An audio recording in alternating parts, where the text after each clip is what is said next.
Thank you for tuning in to Elevated Arts in Healing, the podcast. I am your host, Amy Elevated, and we are back with another awesome episode in our Empower Consistency series. So, we are switching things up, and I actually brought on a guest for this next episode. I have a wonderful conversation with Ashante Fray, who is the CEO of Synchronized Souls Inc. We are talking about empowered connection and communication today. And before we get into our awesome conversation, please subscribe to the YouTube channel and like this video. If you are listening on Spotify, go ahead and follow so that you can be notified when those new episodes drop. I'm really excited to share this conversation with y'all. I've worked with Ashante in the past, and I have been following her for quite some time, and I really like I love her work, the way that she works, and I love the conversations we always seem to have working together. So I'm really grateful and thankful that she agreed to come on and share a little bit of wisdom with us. So we are going to go ahead and get into it. So sit back, relax, and enjoy. Thank you, Ashante, for joining me today. I'm really super excited for our conversation. I am going to hand it over to you for just a moment so you can tell us a little bit about yourself and what you do. Awesome. Really excited to be speaking to you in your community today. As y'all heard, my name is Ashante, and I'm a trauma-informed healer. Essentially, I've spent the last 4 years or so building up a business that's really dedicated and intended to help souls find themselves again, doing so authentically, but also doing so in a way that is very real and very grounded in shadow work. Outside of the work that I do for myself, I also do work full time, which I'm really excited to kind of get back into, mostly because a lot of what we're going to be speaking about in terms of communication, I've learned professionally. So I'm a customer success associate. I spend lots of times just making sure that accounts are thriving and that customers are really just getting the value from the companies that I do work with. Awesome. When I saw this episode in my list when I was doing my Empower Consistency series, I immediately thought about you because I feel like we talk about communication and things, but I love the conversations that we do have. So I did want to bring you on to speak about that. So today we are talking about empowered communication and connection and just how that rolls with an empowered consistency journey, but also just like, your growth journey.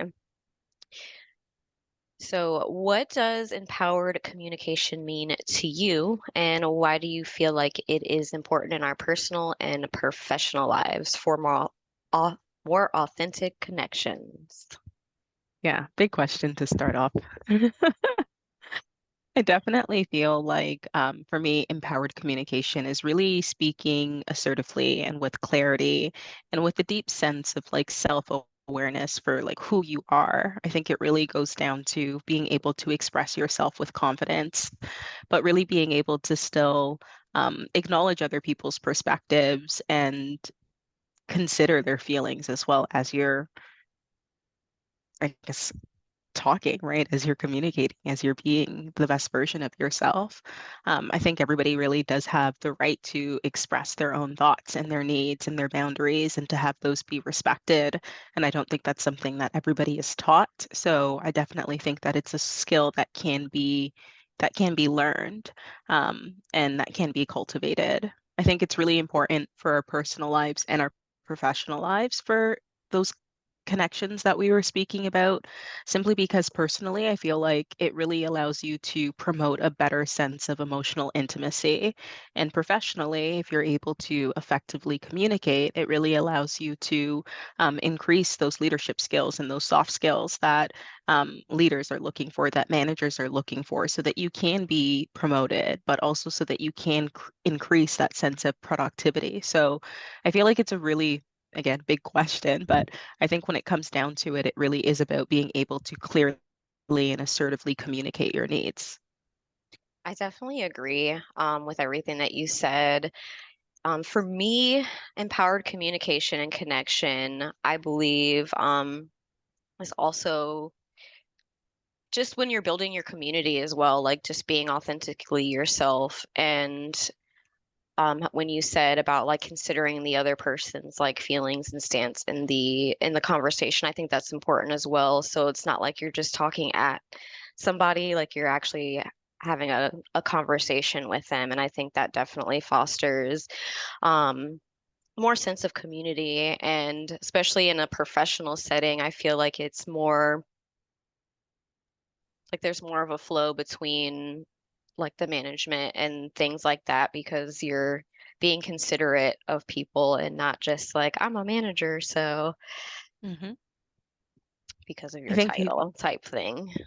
Yeah, I think so many souls kind of underestimate clear communication and being able to effectively communicate when it really is kind of like the cornerstone of really anything, right? Being able to communicate for yourself, but to advocate for other people, to be able to express your own needs. Like it really is like a foundational piece in so many different spaces in our relationship. And I would say one thing that like my English degree has taught me is being able to clearly communicate. And I've underestimated how useful and how powerful it is in so many different settings until you're made aware of it. Yeah, that's something I've always had to work on, communicating more clearly.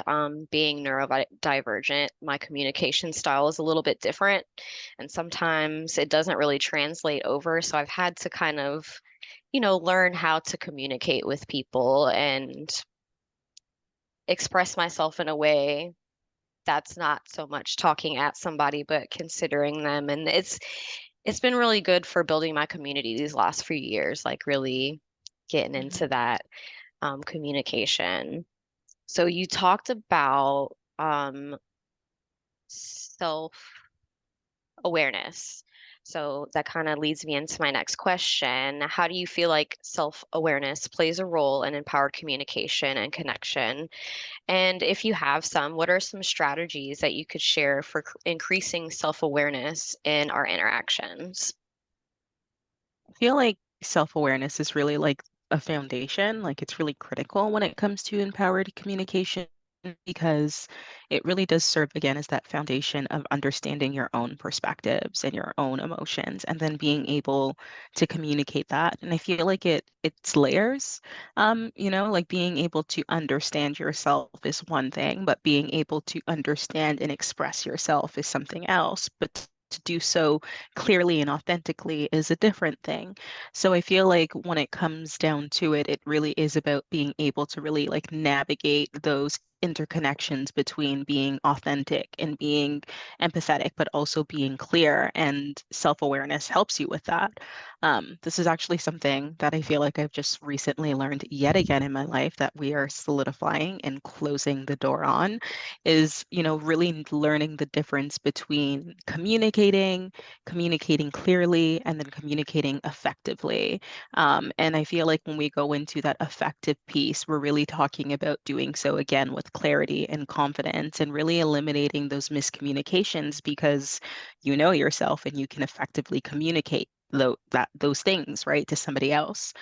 And I feel like that also then ties into like lots of questions about emotional intelligence and being able to cultivate those senses of emotional intelligence and how you're able to, again, thoughtfully react or respond or understand and really still cultivate that sense and that space of respect. So I feel like self-awareness helps in like a multitude of ways, but like really the effective piece and like the emotional intelligent piece are two things that I feel have just been like really present recently in my life that I wanted to touch on. I like how you said like there's layers to it because I definitely feel that like you have to get that base and then kind of build on top of it. I've noticed over the years with being more self-aware that my connections did change the more self-aware that I became. So I definitely feel like that is important. Hmm. Go ahead. Now, you also talked about, I think, strategies was something that you asked about. Yes.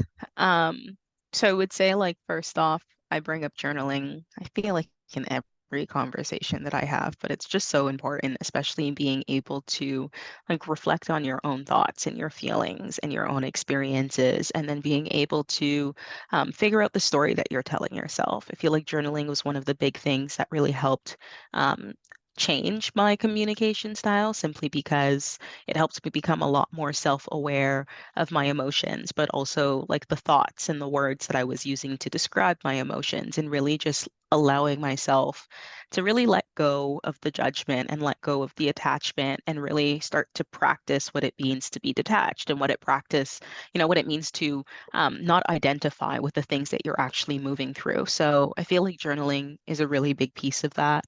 Something else when it comes to like effective communication, I bring up nature a lot as well, which I feel like for sometimes people it's weird, but nature just creates space, and it creates space for that peace, for that interconnectedness, and really allows you to, you know, I think cultivate a space for self-discovery for yourself, so being able to like find the space to go on walks and to find the space to garden or to find the space to just be in natural settings, I find really allows you to go inwards in a way that maybe you're not able to do when you're journaling indoors.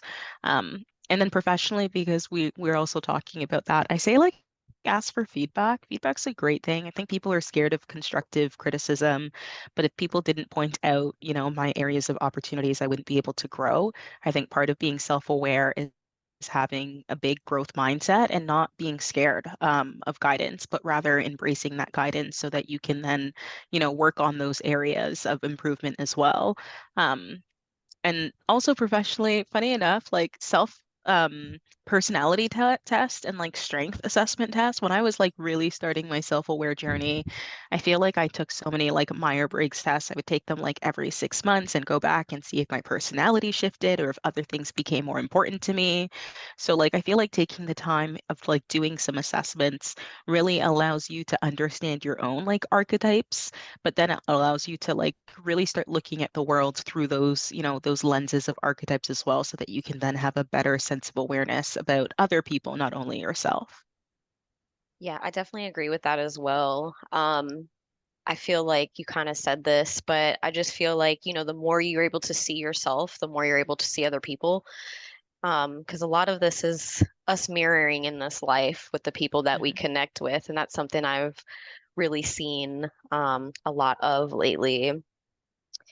We've kind of just been flowing into these questions. So the next one is going to be, in your opinion, how do you feel like souls could overcome the fear of vulnerability and open up to deeper, more authentic connections? I feel like first it starts with you. Um, I think it's really hard for you to effectively communicate with other people if you're still lying to yourself, or if you're still being deceptive, or if you're still hiding the truth, right? So I think one, talking about shadow work and being a trauma-informed healer, like I'm a really big advocate of playing with your shadows and like really taking the time to understand the parts of yourself that maybe society or your family members or even yourself have really rejected and isolated, and really kind of bringing them into the fold so that you can start generating a sense of self-compassion for yourself. I think it's really hard for you to want to create authentic connections with other people if you still don't really know who you are authentically. And I think, there's probably some people who are going to listen or watch this and be like, well, is that like the you can't love yourself if if you can't love other people if you don't love yourself? And I would say it's not that you can't, but the question is like, how effectively can you? Like going back to different layers of things. Ain't nobody saying that you can't go out and love, and ain't nobody saying you can't go out and communicate, but how effectively can you communicate your needs and your wants and your desires if you do not know what your wants and your desires and your needs are? And if you still feel shame and guilt around your needs and your desires and your wants for whatever reason. So I feel like, again, compassion is where we start, is how do we start creating a sense of empathy for ourselves and creating, a sense of inner safety and security within ourselves so that we can then go out and embrace other people with more kindness and more empathy. But again, like it starts with that authentic self expression.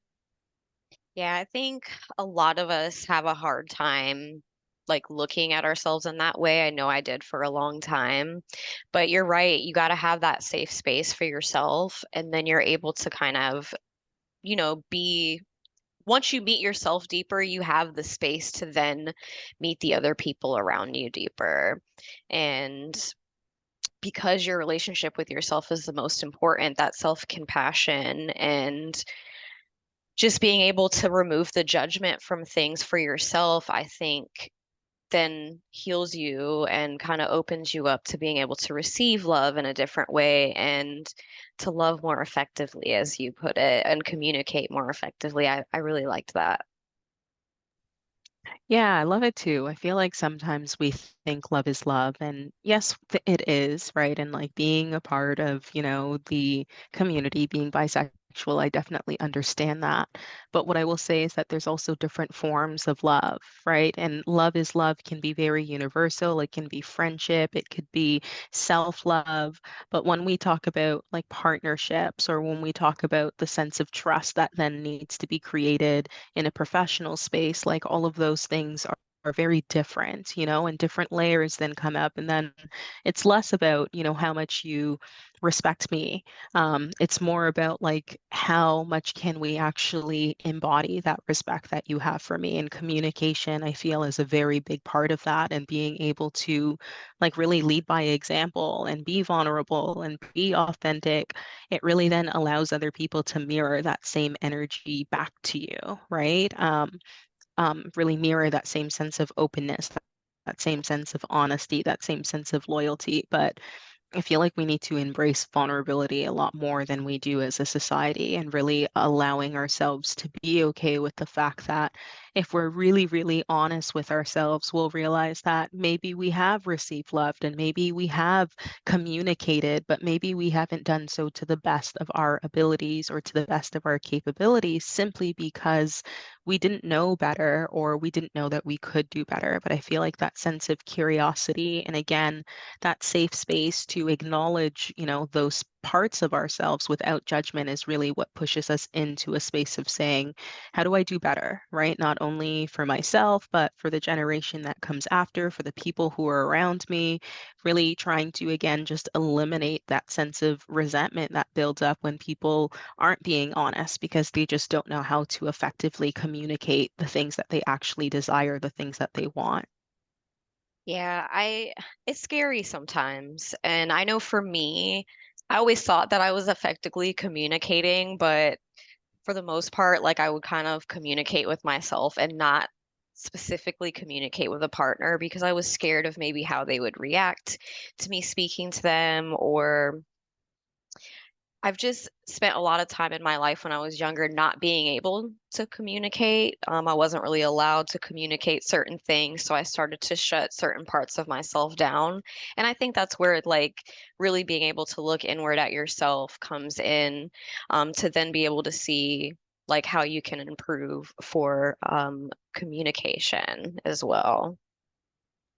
Yep. And I feel like so many souls are in that same space. Like I definitely can relate saying that like it wasn't normal to talk about things, right? It was really the norm to put things under the rug until you realized the rug was lumpy and there was nowhere else for you to put things, right? So I feel like a lot of souls can resonate with that feeling of not being able to talk about things, or not really having that safe space to, peel back those layers. But I feel like with time, as it goes on and as your journey continues, there becomes like opportunities and choices for you to really dive in deep and think about like, are people really receiving you and perceiving you the way that you want to be received? And I feel like maybe we don't want to think about that, right? Like we go through this world saying like, I live in my own reality, and you do, but at the end of the day, everybody's reality is what it is that they're choosing to perceive. So if you want to show or illustrate a certain version of yourself and somebody is not picking up or resonated with that version that you're trying to perceive, there's a miscommunication there, whether we acknowledge it or not.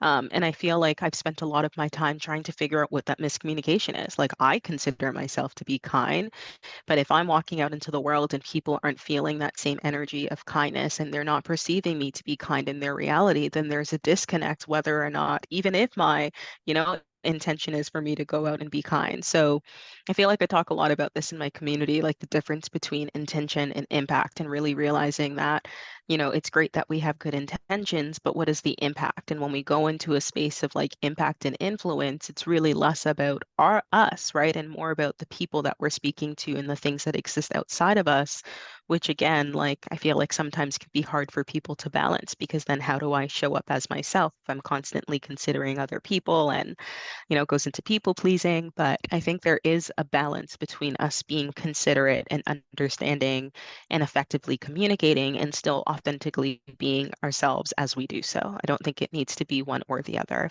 like fundamentally believe that it can be both. I feel like it should be both. I definitely feel like it should be both together. I had some. Yeah. So you talked about earlier, um, like in a professional setting about like asking for feedback. And I kind of wanted to touch on that a little bit, because that was something that was hard for me to do for a long time. And I think some of that for me stemmed from like drama and not getting like constructive feedback. And I think that bringing that in the professional space, it makes it a little bit scary. Do you have like any suggestions of how you could maybe like ground yourself or make that like a little less scary of a process if you're somebody who like that's hard for you? hmm One of the things that I started like implementing when I was nervous about asking for feedback was asking somebody if they were in a space to give feedback. I think sometimes we assume that people want to give constructive criticism, and sometimes people honestly don't, like sometimes they don't have something to say. Maybe they don't know how to express it. Maybe you caught them on a bad day. So I feel like asking and like really setting up a time for feedback really eliminated a lot of that, because I knew that I was going to be walking into a situation where like we both had the space and the time for us to talk about that, versus me like maybe asking somebody after a meeting or I did a presentation like, hey, can you give me like quick notes on what we just did? And they're like, we just did that 5 minutes ago. Like I'm still trying to wrap my head around what happened. Like maybe not the best time. So that is something that I would definitely recommend. And then with feedback, I would say like I like to ask for like very specific feedback and to ask people to be clear, and to also like give me an actionable step of something that I can do to improve that. So if you're saying that this is something that I need to work on, I would love an example of like when I did that so that I can see that concrete. I would love the reasoning why that was wrong, like what should I have done differently? And then like what can I do to like follow up on that matter as well? So I feel like whenever I receive feedback, I always try to remind myself that it's just an area of opportunity, right? It's not a weakness. It's something that you can improve on, but you need to then put in a plan of action for you to do so. So like what are your goals and what is your timeline and like how specific is it? Going back to those SMART goals, right? So that you can then actually have that thing come into play. So I think feedback is a little bit scary if somebody's just giving you feedback and you are like, okay, great. Like now I have all of these tips and points and I have no idea where to start. But if you have an area of where to start, or if you understand, the reasoning as to why that is coming up as feedback, I feel like you're more inclined to, again, like shift out of that fixed mindset and more into that growth mindset of like, yes, I can do this and I want to continue to learn. And this is actually a really good thing for me, both personally and professionally. I like fundamentally believe that if you're learning something in a professional setting, then it's probably something that you need to learn in your personal life too, right? So like if boundaries is something that you're personally working on, and then you're, working with a boss who has very, strict boundaries, there's very loose in boundaries, like that's a really great opportunity for you to work on that skill in a different setting. And I feel like sometimes you find that maybe it's easier for you to do in your professional life than in your personal life, or vice versa. But really, I think that gives you the foundation to understand that it's not that you're lacking of the skill, it's just that maybe it's easier or harder for you to do in particular areas for whatever reason. And I think you saying like it's not like you lacking something is important too, because sometimes that's what it feels like when you're getting feedback is like, oh, I'm not doing this correctly. But you're right, it's more of just like how can I improve? And I feel like it definitely can transfer over into like personal connections as well. I hmm remember hearing somebody talk about like asking for feedback from your loved ones just to see how you can improve. And I think what you said, just asking someone if they're even in a space to give you feedback would be a good place to start. That way everybody is in a good space to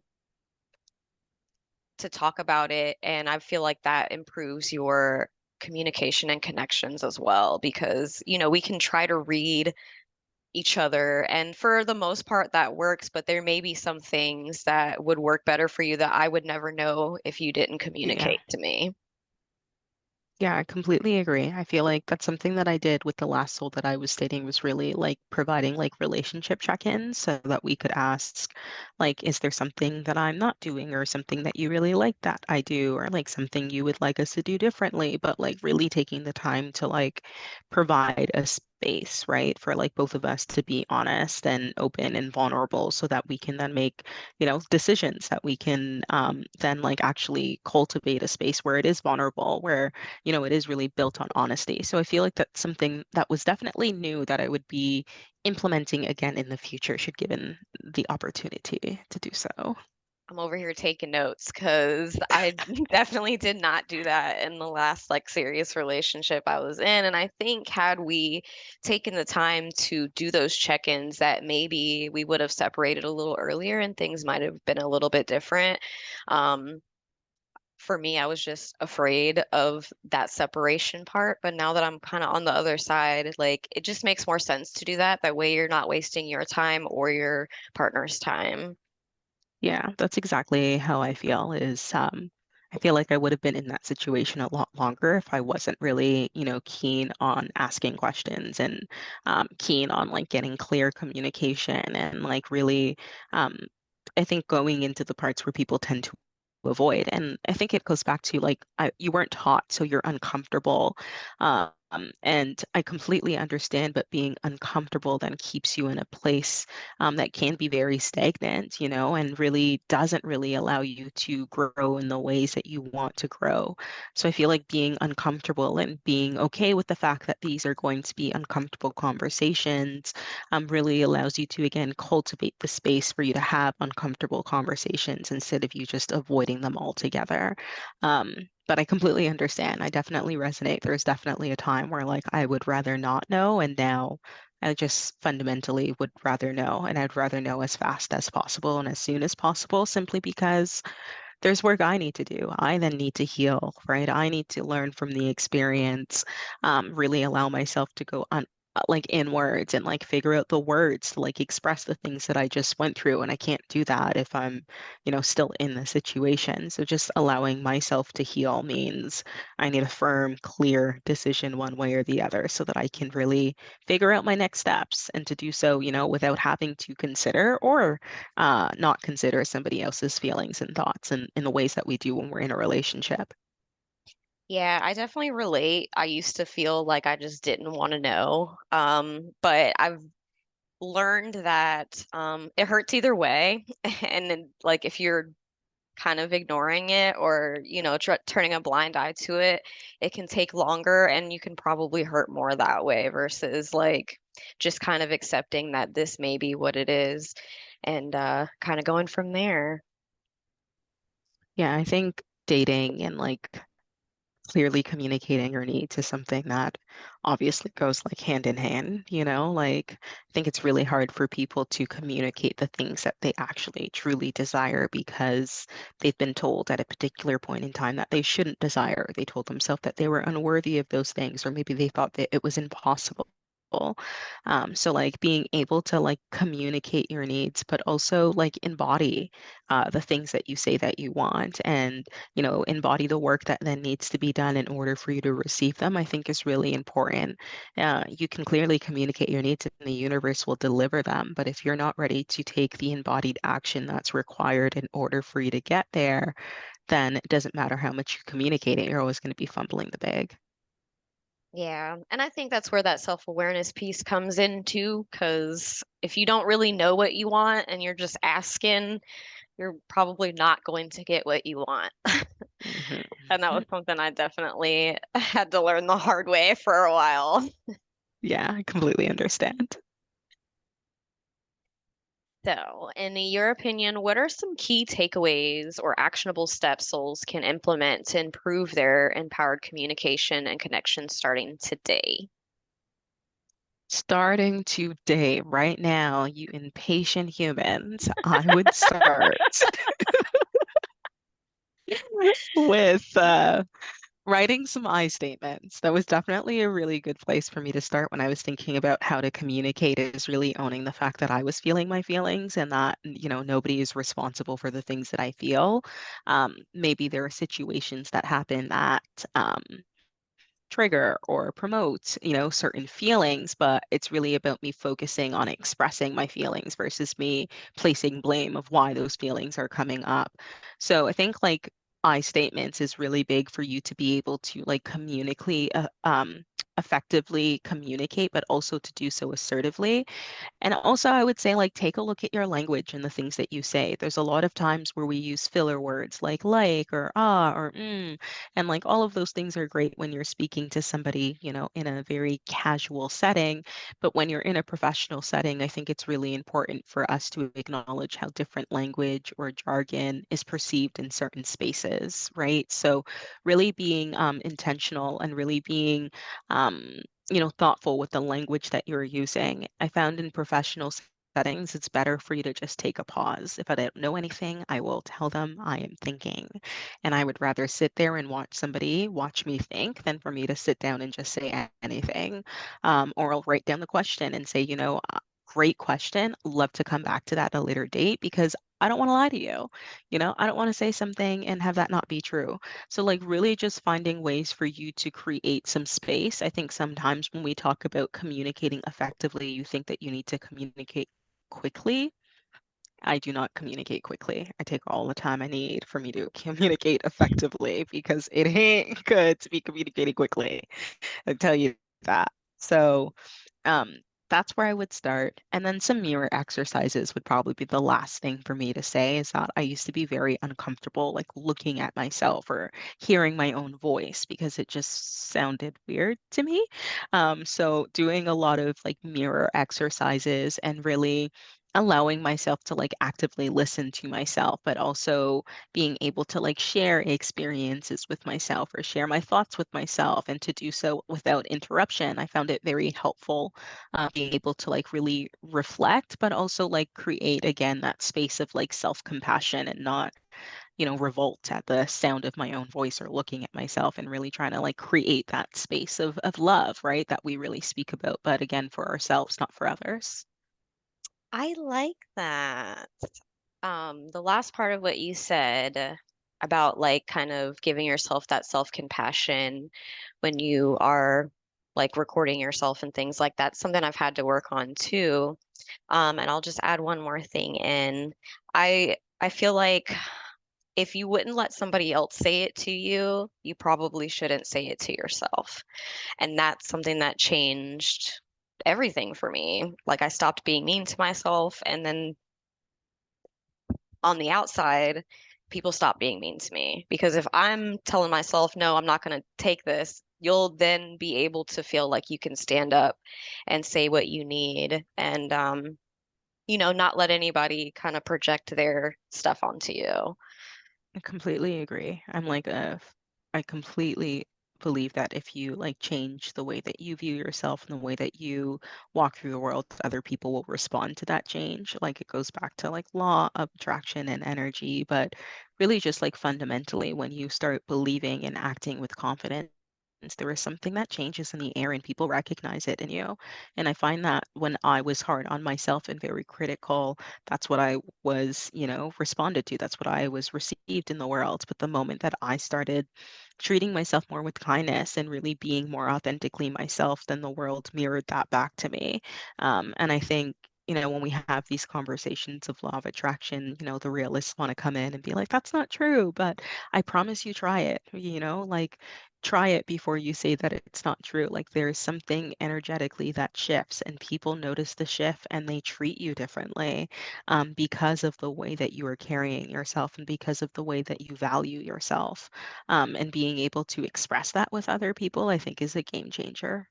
It truly is. It most definitely is. I'm so thankful that I finally decided to stop being so hard on myself. It's really easy to do after like you hear a lot of stuff. You get a lot of from your family, from your friends, just Mhm. from the people you're around, you work with. So you get a lot of things, and sometimes what you're hearing in your head is not even actually your own voice.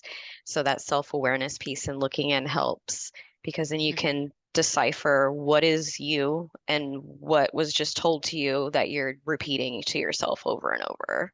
Yep.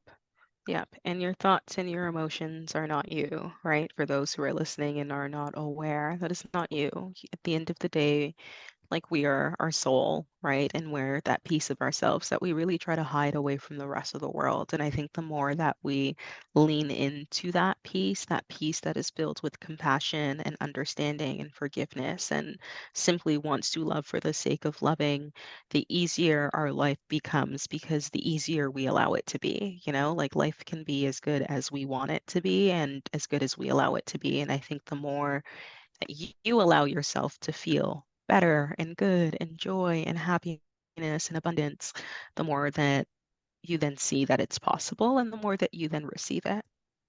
Yeah, I think to put it, I guess, a little more simply, like if you're looking at just the negative aspects, you're going to see a lot of negative things versus if you're looking at the more positive aspects, you'll start to then see more positive things. And not so much in like a toxic positivity, like everything is great Hmm. all the time kind of way, but just even when things are rough, I try to find something to be grateful for. And that shifted my perspective. So I wasn't looking so much at the things that I didn't have or places I haven't gone yet or, milestones I haven't reached yet in my life. And was then able to shift the focus to like, wow, I have done all of these things and I've been X, Y, and Z and, these 3 steps for growth. So I think that definitely helps you to get in the energy for that as well. 100%. I agree. So before we wrap it up, um, tell our listeners where they can find you if they are looking to work with you or maybe just see what it is that you offer. Yeah, best way to find me would definitely be on Instagram. It's the place that I'm the most active. So you could find me at underscore synchronized souls Inc. And you could also just Google that and find my website if you're looking about some of the services and the offerings that I do offer. Again, as a trauma informed healer, I really do focus more on shadow work and really being able to think more about like thoughts, behaviors, self-sabotaging ways, and kind of diving into those uncomfortable parts that we tend to avoid. So I would like to forewarn all of y'all and say working with me can definitely be a lot, but it is definitely worth it if you're really looking for transformation and growth, and being able to integrate those parts of yourself that maybe you've been trying to avoid. So if you are listening or if you're watching and you are interested, I'm excited to potentially work with you. And for those who are just curious to learn more, I'm excited for y'all to learn a little bit more about what it is that I do and how I choose to help the collective. Yay. I just to throw it out there, I've worked with Ashante quite a bit and it's definitely been very life-changing for me. And what I will say is you being trauma informed, I think was one of the things that made me want to work with you because you come at things from a perspective of somebody who's been through things and certain traumas, which then kind of changes your approach to things instead of just that cookie cutter generic approach. So if y'all are thinking about working with her, she's great. And it might be a lot, but it's like she said, it's definitely worth it. And yeah. Thank you. I really appreciate you saying that little seal of approval there. I appreciate you coming on today and having a conversation with me. And I hope that you all enjoyed this conversation as well. And I look forward to seeing y'all on the podcast here again soon. And Ashante, thank you again for your time. And I look forward to working with you again as well. Thank you. I really appreciate you having me. So that concludes the conversation that I had with Ashante. I hope you really enjoyed all the little nuggets of info that she dropped in there. All of the ways that she has mentioned to find her Instagram. I'm going to leave her website and all of that down in the description below or in the description of the podcast if you're listening on Spotify. Thank you again for tuning in. The very next episode, we have another artist coming on. Her name is Kate Black, and it's going to be a really good conversation. So, really stay tuned. Thank you for listening to the Empower Consistency series and the podcast so far. I'm really glad to have you here, and I'm really excited to share more with y'all. Love yourselves, make good decisions, and I will see y'all later.